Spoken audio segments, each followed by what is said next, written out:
যুক্ত থাকুন, সঙ্গে থাকুন, দেখতে থাকুন কলকাতা নিউজ 19। নমস্কার, আপনাদের সাথে আমি দিশা। কলকাতা নিউজ 19-এ আপনাদেরকে স্বাগত। শুরু করছি আজকে। গত 22শে সেপ্টেম্বর কলকাতার উল্টোডাঙায় রবীন্দ্র তীর্থ ডান্স একাডেমিতে তাদের band opening, T shirt launch ও প্রাক শারদীয়ার প্রস্তুতি পর্বের ওপরে এক সাংবাদিক সম্মেলন অনুষ্ঠিত হয়।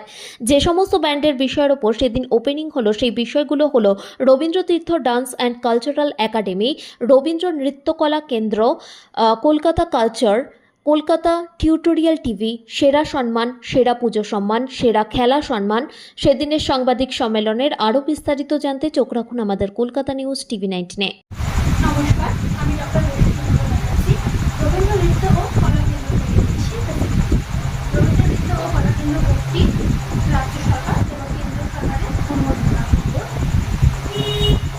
এই বোর্ডের মাধ্যমে আবার সমস্ত এই অর্গানাইজেশনগুলো অনুমোদন প্রাপ্ত।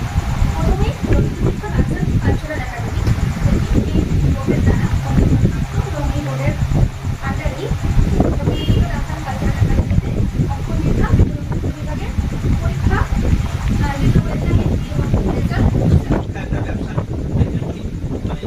সেটা একটা পরিণত হয়েছে। শিক্ষা সেবা কেউ দিতে পারছে না। বিভিন্ন ছাত্রদেরকে আমরা দেখেছি যারা গরিব ঘর থেকে বিলং করে, বিশেষ করে যারা middle class, lower middle class, তাদের সামর্থ্য থাকে না। তাদের কিন্তু ভিতরে প্রতিভা থাকে, কিন্তু তাদের সামর্থ্য থাকে না।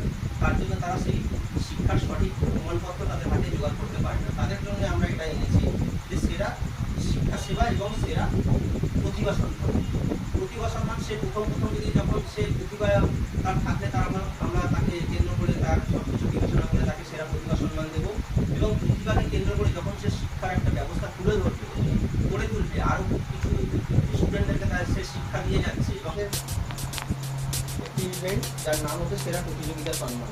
এটাও আমরা পশ্চিমবঙ্গের বিভিন্ন জেলা স্তরে নিয়ে গেছি এবং বিভিন্ন জেলাকে কেন্দ্র করে বিভিন্ন শহর এবং শহরের অঞ্চলগুলিতে যে সমস্ত এরিয়াতে ক্লাব বা কোনো কালচারাল বা সোশ্যাল থেকে যে সমস্ত খেলা প্রতিষ্ঠিত হয়, যেমন ফুটবল বা ক্রিকেট, মোবাইল যাবতীয় যে খেলাধুলো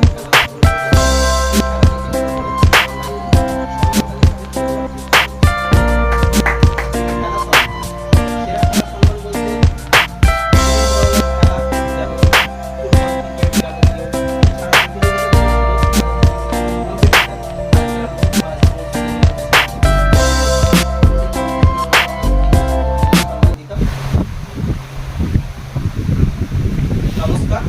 শারদীয়ার প্রাক্কালে আমরা করেছি আমাদের যে সমস্ত ইভেন্ট, সেটার জন্য আমরা কিছু তথ্য আজকে তুলে ধরতে চাই। যার অর্গানাইজার হচ্ছে আমাদের রবীন্দ্র নৃত্য ডান্স অ্যান্ড কালচারাল একাডেমি ও রবীন্দ্র নৃত্য কলা কেন্দ্র। এই দুই কালচারাল একটি একাডেমি এবং একটি হচ্ছে এক্সামিনেশন বোর্ড। এই দুইয়ের তত্ত্বাবধানে বিভিন্ন ইভেন্ট আমরা সারা বছর ধরে পশ্চিমবঙ্গের বিভিন্ন জেলাকে কেন্দ্র করে আমরা অনুষ্ঠিত করে থাকি। আজ আমি সেই ইভেন্টগুলো পুঙ্খানুপুঙ্খ বিবরণ দেব। সবার প্রথমে বলবো রবীন্দ্র নৃত্য ডান্স অ্যান্ড কালচারাল একাডেমি ও রবীন্দ্র নৃত্য কলা কেন্দ্রের তরফ থেকে আমরা আমাদের নিজস্ব শিল্পীদের, অর্থাৎ আমাদের শিল্পী যে ছাত্রীরা আছে তাদের জন্য আমরা কিছু যে কোর্স আমরা করেছি, সেটা ওরা যারা এখানে ট্রেনিং করে তাদের জন্য আমরা করেছি এবং বাইরে থেকে যে সমস্ত স্টুডেন্ট আছে যারা হয়তো তাদের হাতের একটা তারা কাজ জানে কিন্তু তারা কোনো মান্যতা প্রাপ্ত পায়নি কোনো জায়গা থেকে, সেটা কোনো বোর্ড বা কোনো স্কুল হোক, তখন তারা যদি তাদের যাবতীয় সমস্ত বিবরণ নিয়ে এসে আমাদের সাথে যোগাযোগ করে আমরা তাকে এর ভিত্তিতে আমরা তাকে তার যে মান সেটা তার হাতে তুলে দেব। এর মধ্যে আছে আমাদের অলরেডি ডিপ্লোমা অ্যাওয়ার্ড, যদি সে ডিপ্লোমার পর্যায়ে পড়ে তাকে নিশ্চয়ই ডিপ্লোমা দেওয়া হবে। অলরেডি ব্যাচেলার অ্যাওয়ার্ড, যদি সে গ্র্যাজুয়েশন লেভেলের কোনো স্টুডেন্ট থাকে এবং সে যদি কোনো শিল্প বা সাংস্কৃতিক বিষয়ে যদি শিক্ষিত হয় তাকে তার সেই বিষয়ের উপর অলরেডি ব্যাচেলার অ্যাওয়ার্ড করে দেওয়া হবে।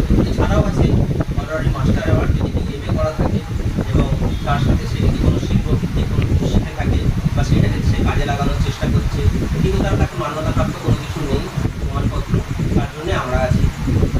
এছাড়াও আছে অনারারি ডক্টরেট অ্যাওয়ার্ড, যদি কেউ PhD করার কোনো স্টুডেন্ট থাকে এবং PhD করার পর সে কোনো বিষয়ের উপরে কেন্দ্র করে সে একটা শিল্প প্রতিষ্ঠান গড়ে তুলেছে কিন্তু তার কাছে মান্যতাপ্রাপ্ত নেই, কিন্তু সেই বিষয়ের উপর তার যা অভিজ্ঞতা আছে সেটা PhD সমতুল্য আছে, এরকম যদি আমরা পাই তাকে আমরা তার সমতুল্য মান তাকে আমরা তার হাতে তুলে দেবো। এছাড়াও আছে হনারারি টিচার অ্যাওয়ার্ড, আর্টিস্ট অ্যাওয়ার্ড এবং প্রিন্সিপাল অ্যাওয়ার্ড। প্রিন্সিপাল অ্যাওয়ার্ড হচ্ছে যার নিজস্ব স্কুল থাকবে বা নিজস্ব সেই প্রতিষ্ঠান থাকবে, সেই প্রতিষ্ঠানটা সে একেবারে সে স্ব ইচ্ছায় এবং নিজের উপর নির্ভর করে সে চালাচ্ছে, সেরকম যদি আমরা কাউকে পাই আমরা তাদের হাতেও সেই প্রিন্সিপাল অ্যাওয়ার্ড। এবং আর্টিস্ট অ্যাওয়ার্ড হচ্ছে শিল্পী অ্যাওয়ার্ড। যদি কোনো শিল্পী থাকে কিন্তু তার কাছে কোনো মান্যতাপ্রাপ্ত কোনো প্রমাণপত্র নেই, সেক্ষেত্রে আমরা তার হাতেও সেটা তুলে দিতে পারবো। এবং ডক্টরের ব্যাপারটা আমরা করেছি। এই সাতটা আমাদের ডান্স অ্যান্ড কালচারাল একাডেমি ও রবীন্দ্র নৃত্য ও কলা কেন্দ্রের তরফ থেকে আমরা সেই সমস্ত প্রতিভাবান ব্যক্তিদের মহিলাদেরকে আমরা দেওয়ার জন্য প্রস্তুত হয়েছি। তার জন্য কোনো শিক্ষা গ্রহণের প্রয়োজন নেই, আর যাবতীয় প্রমাণপত্রের উপর ভিত্তি করেই আমরা বিবেচনা করে তার হাতে সেই প্রমাণপত্র আমরা তাকে তুলে দেব। ডান্স অ্যান্ড কালচারাল একাডেমি ও রবীন্দ্র নৃত্য ও কলা কেন্দ্র এবং তার সাথে জুড়ে আছে আমাদের দুই কালচারাল মিডিয়া, একটি হচ্ছে কলকাতা কালচার ও একটি কলকাতা টিউটোরিয়াল টিম। এবং এই যাবতীয় যে সমস্ত ইভেন্ট আমরা সারা বছর ধরে করি সাংস্কৃতিক বিষয়কে কেন্দ্র করে, পুজো উৎসবকে কেন্দ্র করে, তার একটি আমাদের অর্গানাইজেশন ক্রিয়েট হয়েছে যার নাম হচ্ছে সেরা সম্মান। সেই সেরা সম্মান সহযোগে আমাদের 5টি টোটাল অর্গানাইজেশন আমরা 5-এর সহযোগে বিভিন্ন সম্মান প্রদান করে থাকি সারা পশ্চিমবঙ্গের বিভিন্ন জেলাকে কেন্দ্র করে। যখন বিভিন্ন বিষয়ের উপর কেন্দ্র করে বিভিন্ন সংস্থা বা ক্লাব সেগুলো অনুষ্ঠিত করে থাকি এবং আমাদের সাথে যোগাযোগ করে তার রেজিস্ট্রেশন করে, তখন আমরা তাকে তার সেই যোগ্য সম্মান আমরা সেই অনুষ্ঠানের মধ্যে দিয়ে নিয়ে তাদের হাতে তুলে দিয়ে আসি। আমার এখানে সবকটাই উল্লেখ করা আছে। প্রথম হচ্ছে সেরা পুজো সম্মান, দ্বিতীয় হচ্ছে সেরা উৎসব সম্মান, তৃতীয় সেরা মেলা সম্মান, চতুর্থ সেরা অনুষ্ঠান সম্মান এবং পঞ্চম হচ্ছে সেরা খেলা সম্মান, ষষ্ঠ হচ্ছে সেরা প্রতিযোগিতা সম্মান। এর বাইরে আমাদের কাছে আরও কয়েকটি আছে, সেটা হচ্ছে সেরা প্রতিভা সম্মান।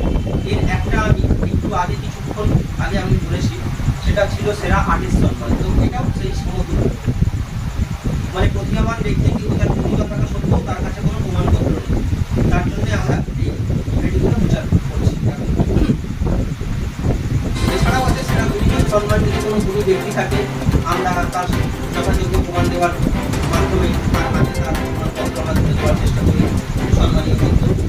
এছাড়াও আছে সেরা শিক্ষা সেবা, সেরা সমাজ সেরা, সেরা আমরা সমাজে বিভিন্ন জায়গায় দেখছি শিক্ষা সেবা অনেক প্রদান করা সম্ভব, কারণ আমরা সমাজসেবা যদিও দেখতে পাই সমস্ত জায়গায়, কোথাও বস্ত্র বিতরণ, কোথাও খাদ্য। আমাদের চ্যানেলটিকে সাবস্ক্রাইব করুন ও প্রচুর পরিমাণে লাইক ও শেয়ার করুন।